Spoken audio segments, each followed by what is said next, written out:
სოხუმის სახელმწიფო უნივერსიტეტში საქართველოს პირველი პრეზიდენტისა და საქართველოს ეროვნული გმირის ზვიად გამსახურდიას სახელობის დარბაზი გაიხსნა. უმაღლეს სასწავლებელში ზვიად გამსახურდიას დაბადებიდან 85 წლისადმი მიძღვნილი ეროვნული სამეცნიერო კონფერენციაც გაიმართა. ღონისძიებას საპატიო სტუმრის სტატუსით საქართველოს პარლამენტის ეროვნული ბიბლიოთეკის დირექტორი კონსტანტინე გამსახურდია ესწრებოდა. დარბაზის გახსნის ცერემონიალზე სიტყვით გამოვიდნენ საქართველოს ეროვნული მოძრაობის, საქართველოს უზენაესი საბჭოს წევრები, აფხაზეთის ავტონომიური რესპუბლიკის მთავრობისა და უმაღლესი საბჭოს წარმომადგენლები.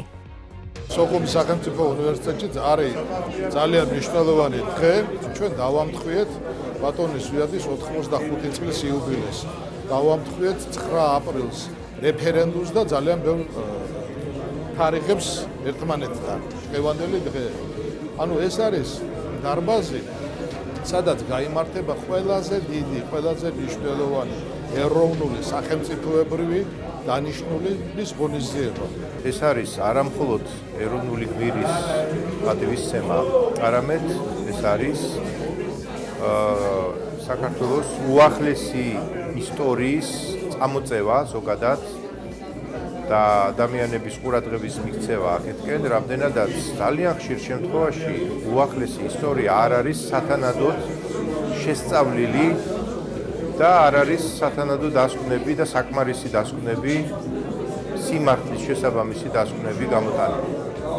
ამ ყველაფერს დიდი მნიშვნელობა აქვს ჩვენი მომავლისთვის, რადგან ისტორია არ არის ისეთი რამ, რაც მხოლოდ წარსულშია ჩარჩენილი და მას გაგრძელებები არ გააჩნია. Მსგავსი დარბაზის არსებობა ისტორიული მნიშვნელობისაა, რამე თუ ჩვენმა ახალგაზრდებმა, მომავალმა თაობებმა უნდა იცოდნენ უახლესი ისტორიის გმირები, ადამიანები, რომლებმაც ყველაფერი გააკეთეს საკუთარი სიცოცხლის ფასად იმისთვის, რომ ჩვენი ქვეყნის დამოუკიდებლობა აღდგენილიყო და ამისთვის ძალიან დიდი ბრძოლა გაიარეს. ზვიად გამსახურდიამ მოახერხა ყოველგვარი სისხლის ზღვრის გარეშე საქართველოს დამოუკიდებლობამდე მieყვანა.